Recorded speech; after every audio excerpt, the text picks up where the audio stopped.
নমস্কার বন্ধুরা, সুস্বাদে তোমাদের সবাইকে স্বাগত। আজ আমি তোমাদের সাথে সম্পূর্ণ নিরামিষ একটা রেসিপি শেয়ার করব। তো আমার আজকের রেসিপি হলো চিলি বেবিকর্ন ফ্রাই। সম্পূর্ণ নিরামিষ এই বেবিকর্নের রেসিপিটা খেতে কিন্তু অসাধারণ হয়। তোমরা একবার অবশ্যই বাড়িতে এটা বানিয়ে দেখতে পারো। তো চলো দেরি না করে শুরু করে দিই আমার আজকের রেসিপি।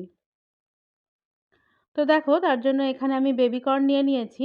বেবিকর্নগুলো এরকম ছোট ছোট টুকরো করে কেটে নিতে হবে। একটা বেবিকর্নকে মোটামুটি 8 পিস করে কেটে নিতে হবে। এবার এটার জন্য আমি একটা ব্যাটার তৈরি করে নেব। তো তার জন্য একটা পাত্রের মধ্যে প্রথমে নিয়ে নিলাম ময়দা, তারপর এর মধ্যে দিয়ে দিলাম কর্নফ্লাওয়ার, পরিমাণ মতো নুন, কাশ্মীরি লঙ্কা গুঁড়ো আর দিয়ে দিলাম আদার শুট। এই সমস্ত উপকরণগুলো দেওয়ার পর এবার এর মধ্যে সামান্য একটু জল দিয়ে দিলাম। জলটা দিয়ে প্রথমে এটা একটু ভালো করে মিশিয়ে নেব। তারপর আবারও জল দিয়ে এটার একটা ব্যাটার তৈরি করব। জলটা একেবারেই দিয়ে দেব না, অল্প অল্প জল দিয়ে তারপর ব্যাটার তৈরি করতে হবে। তো দেখো, এখানে আমার ব্যাটারটা রেডি হয়ে গেছে। ব্যাটারটা অনেকটা এরকম তৈরি হবে। এটা খুব বেশি ঘনও হবে না, আবার খুব বেশি পাতলাও হবে না। এবার এর মধ্যে কেটে রাখা বেবিকর্নগুলো দিয়ে দিলাম। বেবিকর্নটা দেওয়ার পর এটা খুব ভালো করে মিশিয়ে নেব। সমস্ত মিশ্রণটা মেশানো হয়ে গেছে। এবার এখানে দেখো, আগের থেকে আমি এখানে বেশ কিছুটা সাদা তেল গরম করতে দিয়েছিলাম। তেলটা ভালো মতো গরম হয়ে গেলে এবার এর মধ্যে বেবিকর্নগুলো দিয়ে দিলাম। এই বেবিকর্নগুলো দেওয়ার সময় সম্ভব হলে একটু আলাদা করে দেওয়ার চেষ্টা করবে, তাতে বেবিকর্নগুলো একে অপরের সাথে লেগে যাবে না। এবার একটা দিক ভাজা হয়ে গেলে আরেকটা দিক উল্টে দিলাম। এভাবে উল্টে পাল্টে নিয়ে এরকম সোনালি রং ধরা পর্যন্ত ভেজে নিতে হবে। এখানে দেখো, বেবিকর্নগুলো আমার ভাজা হয়ে গেছে। এবার এগুলো আমি তুলে নিলাম। আর বেবিকর্নগুলো আমি কিন্তু আর দ্বিতীয়বার ফ্রাই করব না, এতে বেবিকর্নগুলো পুড়ে যাওয়ার সম্ভাবনা থাকে। একইভাবে বাকি বেবিকর্নগুলো ভেজে নিলাম।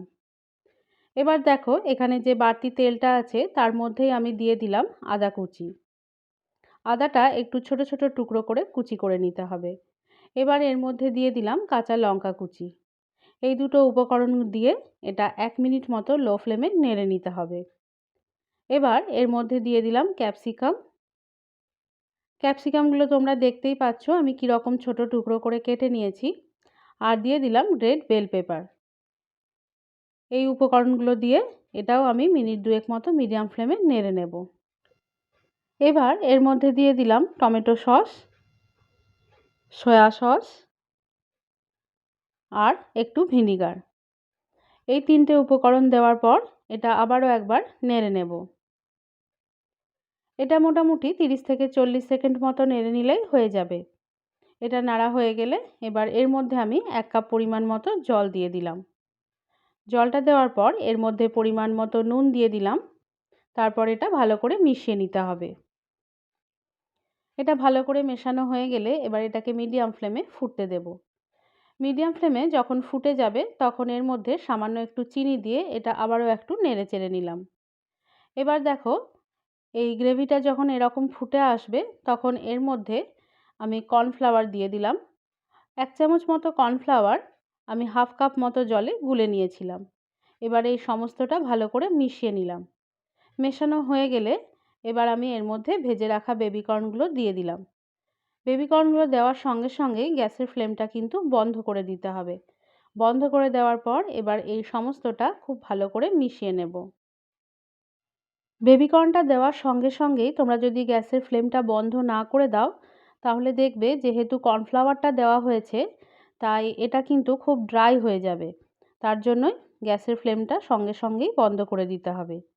এবার এর মধ্যে সামান্য একটু চিলি ফ্লেক্স ছড়িয়ে দিলাম আর দিয়ে দিলাম সামান্য একটু ধনেপাতা কুচি। এই দুটো উপকরণ দেওয়ার পর এবার এটা ভালো করে নাড়াচাড়া করে মিশিয়ে নিতে হবে। তো এখানে দেখো, সমস্তটা খুব ভালো করে মিশে গেছে। এবার এটা আমি একটা প্লেটে তুলে নেব। আর এটা কিন্তু তোমরা সার্ভ করবে একদম গরম থাকতে থাকতে, না হলে কিন্তু সমস্তটা একেবারে শুকিয়ে যেতে পারে।